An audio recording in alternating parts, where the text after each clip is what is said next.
Bismillahirrahmanirrahim. Assalamualaikum warahmatullahi wabarakatuh. Salam rahayu. Rahayu buat semua teman-teman, buat sedulur-sedulur. Semoga kita selalu dalam keadaan sehat, selalu dalam lindungan Gusti Allah, Tuhan Yang Maha Esa. Disehatkan bersama keluarga, dimudahkan apa yang menjadi urusannya.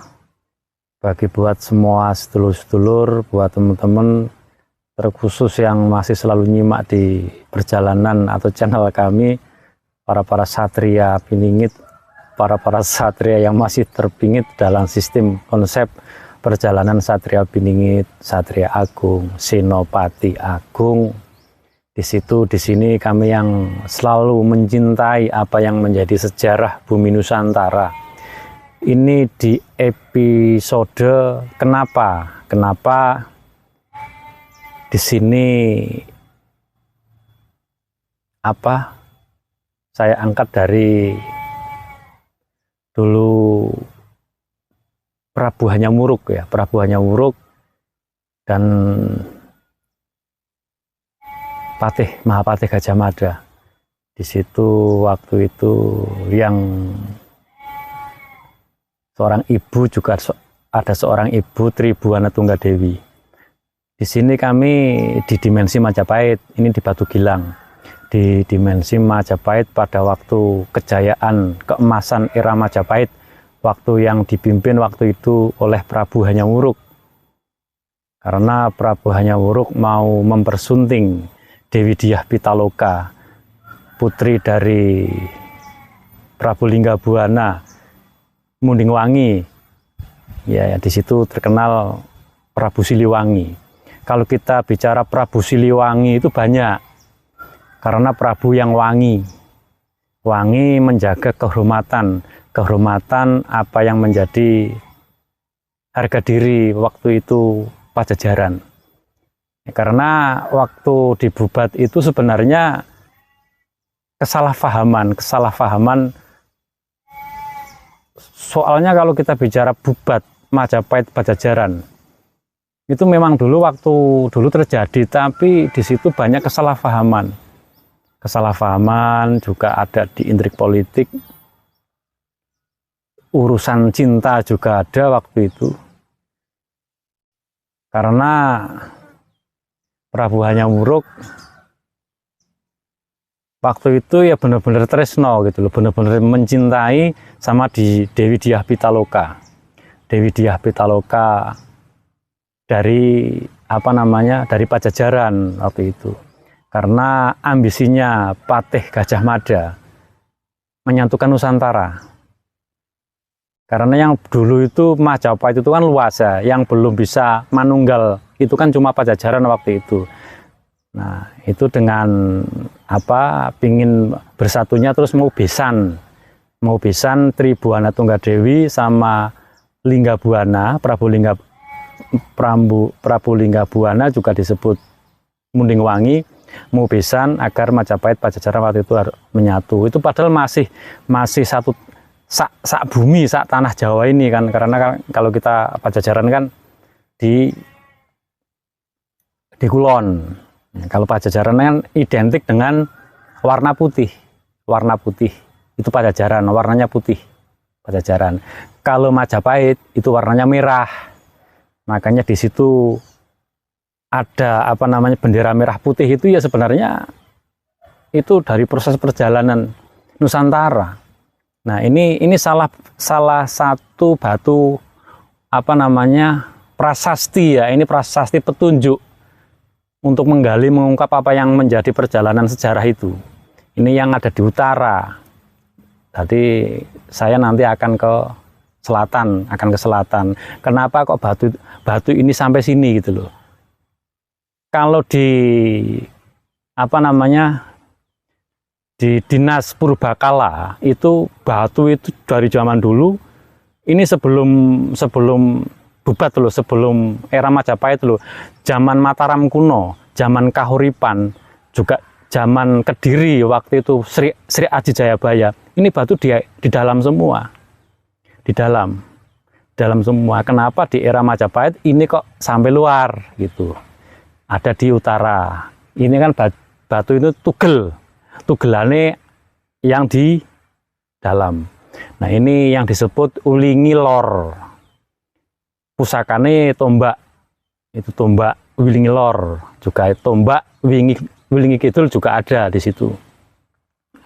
Ini saya mau di jalan ke selatan. Nah, di sini ini batu ini saya angkat dari Bubat ya, dari Majapahit ya. Ini yang di utara. Nah, ini terputus dibatasi sama jalan nih, salah satu jalan sampai sana. Ini jalan. Nah, terus di sini situs Watu Gajah, ada tulisannya situs Watu Gajah. Kenapa kok tidak situs batu apa gitu, kok Watu Gajah atau Mentara? Karena ini hubungannya sama dulu Majapahit ya, Mataram ya, Senopati lah gitu, para senopati dulu, zaman dulu. Kenapa kok situs Watu Gajah? Karena dulu Prabu Hanyamuruk itu pas di situ terjadi perang bubat ibaratnya waktu dulu gitu, ngencang gajah tuh di sini. Gajahnya itu diikat di batu ini. Jadi batu ini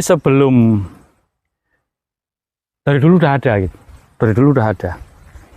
Prabu Hanyamuruk atau itu. Ini yang disebut batu gilang. Ini ada di Pancer, ada di tengah.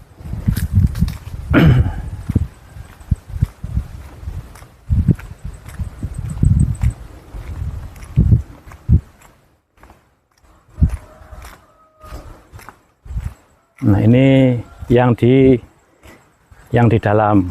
Nah,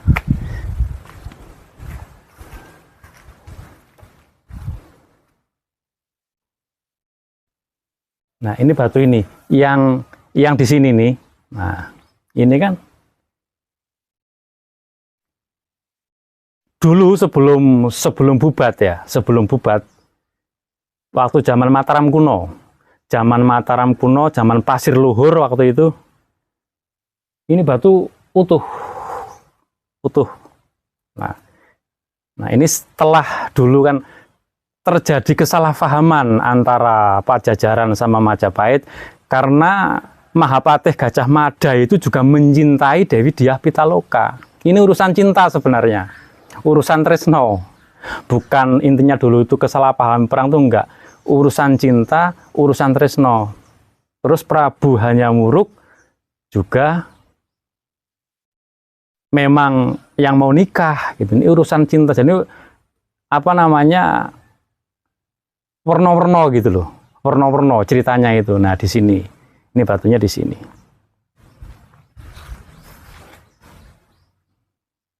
Jadi ini urusan cintanya Mahapatih Gajah Mada dan Prabu Hanyamuruk, tapi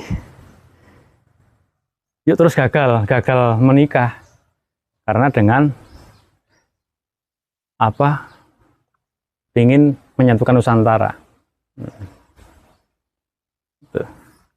Jadi ini termasuk bumi Batu Gilang ini ada di tengah-tengah yang namanya Pancer Pangkuan. Jadi Mangku Kulon ya Mangku Wetan. Terus di sana ada sungai Bogowonto. Jadi Sungai Bogowonto itu adalah batas ya. Wates atau batasnya. Timur barat Sungai Bogowonto itu udah termasuk bumi Pajajaran sebenarnya. Terus wetan ya. Timur sini itu udah bumi Majapahit. Tuh. Nah, ini batu ini. Tapi saat ini kalau untuk urusan masalah sukmani, rosone para leluhur itu udah menyatu. Ini Tenggar Dohir. Nah, ini termasuk dilindungi sama situs ya, sama Dinas Purbakala. Itu emang ini salah satu petunjuk sebenarnya. Ini petunjuk apa batu prasasti ini, petunjuk yang di sini harus seperti apa, harus berjalan bagaimana. Itu semua petunjuk. Yang penting semua ke hal-hal yang positif. Karena ini termasuk cahaya. Batu Gilang itu kan cahaya. Cahaya.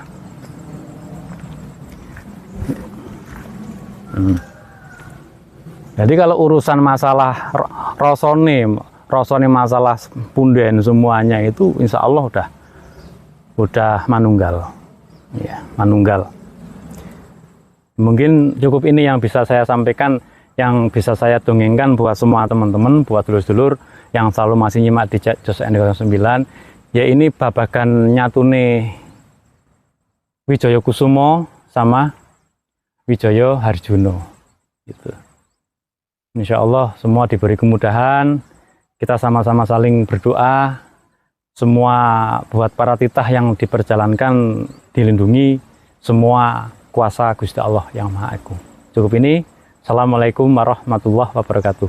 Salam Rahayu.